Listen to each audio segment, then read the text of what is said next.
Hello guys and welcome back to another video of our channel. So આજના લેક્ચરની અંદર આપણે ધોરણ 9 ગણિત એની અંદર આપણે જોઈ રહ્યા હતા ચેપ્ટર નંબર 2 બહુપદીઓ સ્વાધ્યાય 2.4 આપણા દાખલા નંબર 1 થી 14 ના બધા જ દાખલાને કમ્પ્લીટ કર્યા હતા. આજના લેક્ચરની અંદર આપણે નેક્સ્ટ દાખલા જોઈશું, દાખલા નંબર 15. એની અંદર આપણને બે દાખલા કીધેલા છે. આપેલા છે આપણને કીધેલું છે કે નીચે લંબચોરસના ક્ષેત્રફળ દર્શાવેલ છે તો તેમની સંભવિત લંબાઈ અને પહોળાઈ શોધો. બરાબર, પહેલા દાખલાની અંદર આપણને શું આપેલું છે કે ક્ષેત્રફળ બરાબર આપણને કીધેલું છે અને ઉપર આપણને કીધું છે કે લંબચોરસના ક્ષેત્રફળ દર્શાવેલ છે. તો આપણે લખી દીધું કે લંબચોરસનું ક્ષેત્રફળ બરાબર 25a² - 35a + 12 આવ્યું આપણને શું કરેલું છે આપેલું છે. હવે આપણે શું શોધવાનું છે? એની લંબાઈ અને પહોળાઈ શોધવાની છે. એકદમ સિમ્પલ દાખલા છે, ખાલી વિડીયોની અંદર અંત સુધી બનાવ્યો તમને કમ્પ્લીટ આવડી જશે. એના માટે તમને જે બે પદ વાળું જે બે પદ હોય એના પર જે ભાગ પાડતા હતા એ ભાગ પાડતા તમને આવડવા જોઈએ. બરાબર, સો સ્ટાર્ટ કરીએ. પહેલા નંબરની અંદર તેથી લંબચોરસનું ક્ષેત્રફળનું સૂત્ર શું છે આપણી પાસે? તો કે લંબાઈ ગુણ્યા પહોળાઈ. તો એની નીચે આપણે એનું સૂત્ર મૂકીએ તો કે લંબાઈ ગુણ્યા પહોળાઈ. તો લંબાઈ ગુણ્યા પહોળાઈ બરાબર આ રહ્યું આ પદ આપણે હાલ એમના એમ રાખી દઈએ. હવે આ જે પદ રહ્યું 25a² - 35a + 12. હવે આ જે પદ રહ્યું એના આપણે શું કરીશું? બે ભાગ પાડીશું. હવે આપણને ખબર છે કે મધ્યમ પદનું વિભાજન કરતા હતા આપણે. બરાબર, તો 25 અને 12 બંનેનો આપણે ગુણાકાર કરીશું. તો 25 ગુણ્યા 12 કરીશું એટલે આપણને શું મળી જશે? તો કે 300 મળશે. તો હવે 300 ના એવા બે ભાગ પાડવાના. શું કીધું? 300 ના એવા બે ભાગ પાડવાના કે જેનો સરવાળો પ્લસ એટલે જેનો સરવાળો કેટલો થતો હોવો જોઈએ? -35 થતો હોવો જોઈએ. સો આ જે ભાગ પાડતા અને ભાગ પાડવાની રીત રહી આપણને ભાગ પાડતા આવડવા જોઈએ. કમ્પ્લીટ. તો તેથી લંબાઈ ગુણ્યા પહોળાઈને હાલ આપણે એમના એમ રાખીએ. લંબાઈ ગુણ્યા પહોળાઈ બરાબર 25a² ના હાલ એમના એમ રાખીએ અને છેલ્લું પદ +12 એના પણ આપણે એમના એમ રાખીએ. હવે શું કરવાનું છે? 25 ગુણ્યા 12 મતલબ 300 ના એવા બે ભાગ પાડવાના કે જેનો સરવાળો શું થતો હશે? -35 થતો હશે. સરવાળો કેટલો થતો હોવો જોઈએ? 35 થતો હોવો જોઈએ. તો કે 20 ગુણ્યા 15 આપણે શું લઈશું? બે ભાગ 20 ગુણ્યા 15. 20 ગુણ્યા 15 300 થઈ જશે અને 20 અને 15 નો સરવાળો શું થઈ જશે? 35 થઈ જશે. તો 20a અને 35a કમ્પ્લીટ.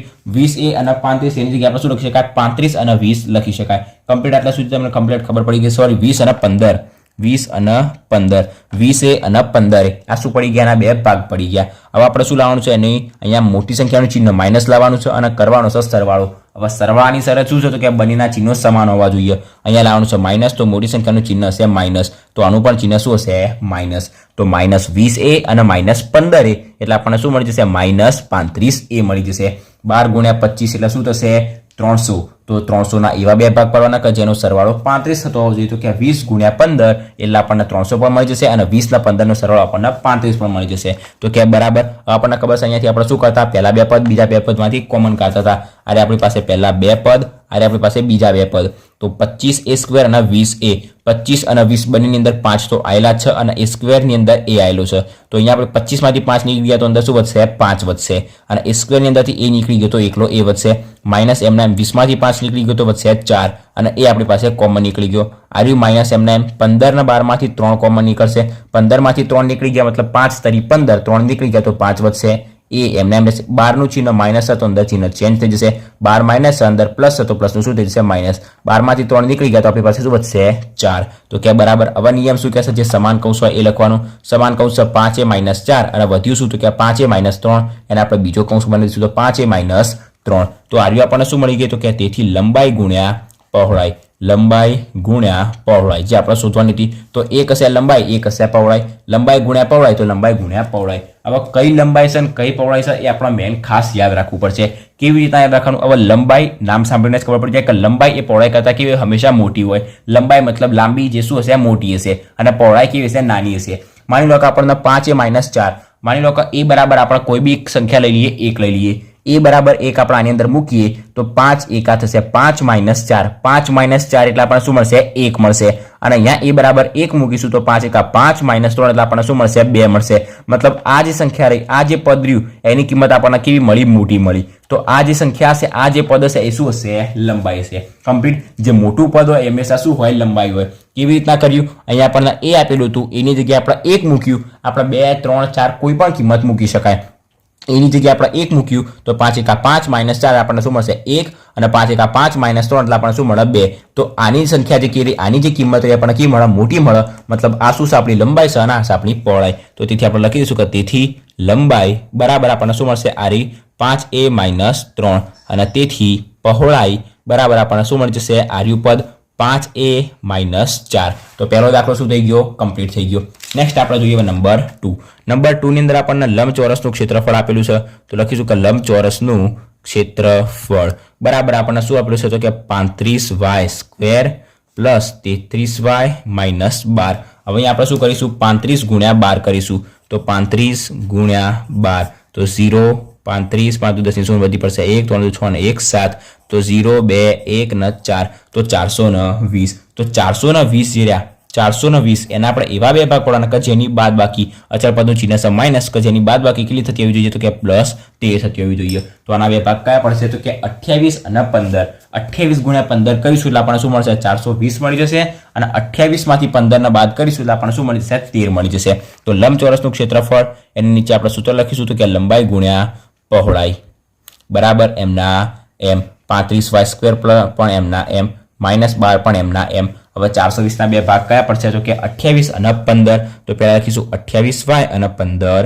હવે આપણે શું કરવાનું છે બાદબાકી કરવાની છે મતલબ બંનેના ચિહ્નો કેવા હોવા જોઈએ અલગ અલગ હોવા જોઈએ અને મોટી સંખ્યાનું ચિહ્ન કયું હોવું જોઈએ પ્લસ. તો 28 નું ચિહ્ન પ્લસ તો આનું ચિહ્ન માઇનસ. પહેલા બે પદ બીજા બે પદમાંથી આપણે કોમન કાઢીશું. પહેલું બે પદ 35 અને 28 ની અંદરથી શું કોમન નીકળશે તો આપણે 7 કોમન નીકળશે કે 7 પંચા 35 અને 7 ચોક 28 તો 7 કોમન નીકળશે. y² અને y બંનેમાંથી y કોમન નીકળશે. હવે 7 પંચા 35 7 નીકળી ગયા તો અંદર શું વધશે 5 y² માંથી y નીકળી ગયું તો વધશે y પ્લસ એમના એમ 7 ચોક 28 થી 7 નીકળી ગયા તો વધશે 4 માઇનસ એમને 15 અને 12 માંથી શું કોમન નીકળશે તો કે 4 એ પછી અંદર કૌંસની અંદર શું વધશે સોરી 4 નહીં 3 કોમન નીકળશે સોરી 3 બરાબર અહીંયાથી 3 કોમન નીકળે. હવે શું વધશે આપણી પાસે 3 કોમન નીકળી ગયા તો અહીંયા તો 15 માંથી 3 નીકળ્યા તો 5 y એમના એમ માઇનસ. હવે 12 માઇનસ હોય તો અંદર માઇનસનું શું થઈ જશે પ્લસ થઈ જશે. અંદરનું ચિહ્ન શું થઈ જાય ચેન્જ થઈ જાય અને 12 માંથી 3 નીકળી ગયા તો આપણી પાસે શું વધશે 4. તો બરાબર હવે નિયમ શું કહે છે સમાન કૌંસ હોય એ લખવાના મતલબ 5y + 4 અને વધેલું એમના એમ લખી દેવાનું મતલબ 7y અને -3 7y - 3 એ નવાનું શું બનાવી દેવાનું કૌંસ બનાવી દેવાનું. તો તેથી આપણને શું મળી ગયું લંબાઈ ગુણ્યા પહોળાઈ. હવે કઈ લંબાઈ અને કઈ પહોળાઈ એ આપણે ચેક કરવા માટે શું કરી દઈએ અહીંયા આપણને ઉપર a આપેલું તો અહીંયા y આપેલું છે તો y બરાબર 1 મૂકી દઈએ. y બરાબર 1 મૂકીશું તો 5 × 5 ને 4 થશે 9 અહીંયા આપણને 9 મળશે. અહીંયા y ની જગ્યાએ 1 મૂકીશું તો 7 × 7 - 3 એટલે આપણને મળશે 4.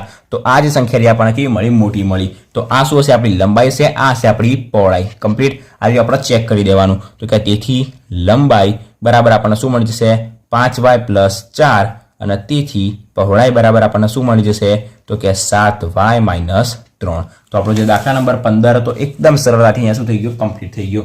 ખાલી આપણને મેન શું યાદ રાખવાનું અંદર આપણને ભાગ પાડતા આવડવા જોઈએ. હવે ભાગ પાડવા માટે શું કરવાનું તો હું તમને એક મેન ટ્રીક આપું. હવે 35y² + 13y - 12 હવે બંનેના ભાગ પાડવાના હતા આપણી પાસે 420 હતા. તો ભાગ પાડવા માટે આપણે બાદબાકી કરવાની હતી અને 13 નો ડિફરન્સ લાવવાનો હતો મતલબ જવાબ 13 લાવવાનો હતો. તો આપણે કોઈ બી બે સંખ્યા એવી પકડવાની કે જેની વચ્ચે 13 નો તફાવત હોય મતલબ 15 અને 28 બંને વચ્ચે 13 નો તફાવત છે. એવી રીતના આપણે 14 અને 27 ને પકડી શકાય. પછી આપણે 16 અને 29 ને પકડી શકાય 17 અને 30 ને પકડી શકાય. બંને 17 અને 30 વચ્ચે 13 નો તફાવત છે. એવી રીતના આપણે તફાવતના વધારતા જવાનું અથવા તો ઘટાડતા જવાનું મતલબ નાની સંખ્યા લેવાની પછી મોટી સંખ્યા લેવાની. નાની અને મોટી સંખ્યાની વચ્ચે વચ્ચે જતા જશો એટલે આપણને મેન સંખ્યા મળતી જશે અને જે મેન સંખ્યા મળી જાય એટલે આપણે શું કરી દેવાના એના ભાગ પાડી દેવાના આપણને જવાબ મળી જશે કમ્પ્લીટ. તો દાખલા નંબર 15 ના આપણી પાસે જે બે દાખલા હતા ક્ષેત્રફળવાળા શું થઈ ગયા અહીંયા કમ્પ્લીટ થઈ ગયા. આજના લેક્ચરમાં આપણે અહીંયા સુધી રાખીએ અને નેક્સ્ટ લેક્ચરની અંદર આપણે ઘનફળવાળા દાખલા છે લંબઘનના ઘનફળવાળા દાખલા નંબર 16. આજના લેક્ચરમાં અહીંયા સુધી.